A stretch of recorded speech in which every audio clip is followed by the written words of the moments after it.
अस्सलाम वालेकुम, मैं हूं अब्दुल्ला सुल्तान और आज हम बात करेंगे स्टडी इन फिनलैंड, जिसमें मैं आपको बताऊंगा कि फ़िनलैंड में अप्लाई कैसे किया जा सकता है और स्टूडेंट्स का एलिजिबिलिटी क्राइटेरिया क्या क्या है और क्या क्या डॉक्यूमेंटेशंस इसके लिए रिक्वायर हैं, गैप, इसके अलावा स्पाउस से रिलेटेड चीज़ें।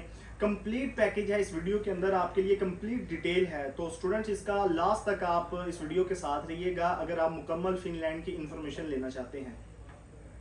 अच्छा, सबसे पहले तो ये बात आपको पता होगी कि फिनलैंड नंबर 1 है पूरी दुनिया के अंदर हैप्पीएस्ट कंट्री के एतबार से। वहाँ पर स्टडी में वो नंबर 1 है, वर्किंग स्किल्स के लिहाज से वहाँ पे कोई आज तक हमने ये किसी को कहते नहीं सुना कि फिनलैंड के अंदर कोई काम नहीं है या उसके क्राइसिस हैं। तो इस एतबार से हैप्पीएस्ट कंट्री का जो खिताब है वो फिनलैंड के पास है।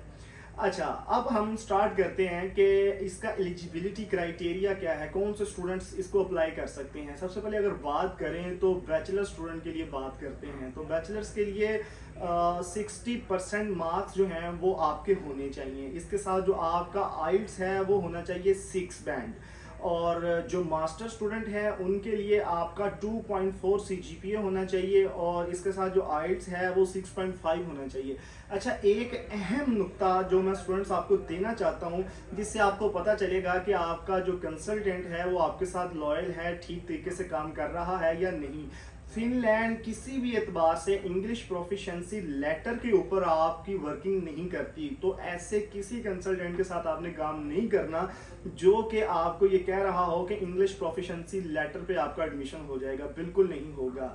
और जो होता है अंडर ग्रेजुएट यूजी का, उसका तकरीबन 5 इयर्स का वीज़ा आ रहा है, आपका PR का कार्ड बन के आपको मिलता है। तो ये तो हो गया एलिजिबिलिटी क्राइटेरिया। अब स्टूडेंट का जो नेक्स्ट क्वेश्चन होता है वो ये होता है क्या गैप एक्सेप्टेड है।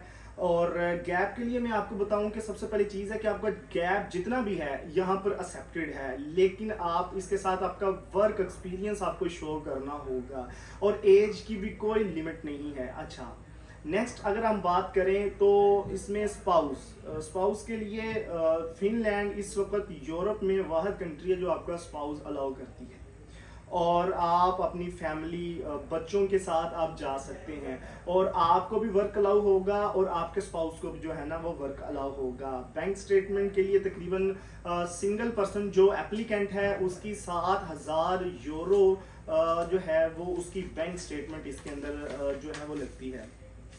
डॉक्यूमेंटेशंस में अप्लाई करने का जो प्रोसीजर है वो उसका ये है कि आपकी जो डिग्रीज हैं वो IBCC, HEC और मूफा से मिनिस्ट्री ऑफ फॉरेन अफेयर से अटेस्टेड होनी चाहिए। इसके साथ आपका पासपोर्ट होना चाहिए और जो बैचलर्स के लिए अप्लाई कर रहे हैं उनके लिए पासपोर्ट होता है, वो पासपोर्ट उनका होना ज़रूरी है। अगर इन केस पासपोर्ट नहीं बन रहा तो आपका जो ID कार्ड है वो इंग्लिश में होना चाहिए और पासपोर्ट जो आम सादा पासपोर्ट है वो चल सकता है इसके अंदर।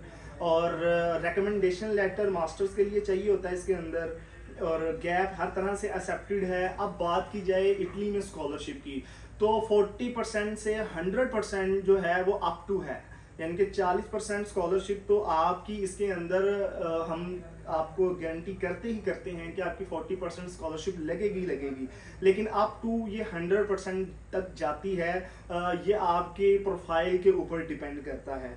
तो ये स्टूडेंट्स बेसिक इंफॉर्मेशन है फिनलैंड के लिए। मैं उम्मीद करता हूँ कि अगर आपका कोई क्वेश्चंस इसके अलावा भी है तो आप कमेंट सेक्शन में कर सकते हैं, हम इंशाल्लाह ताला उसको आपको कम्प्लीटली गाइड करेंगे।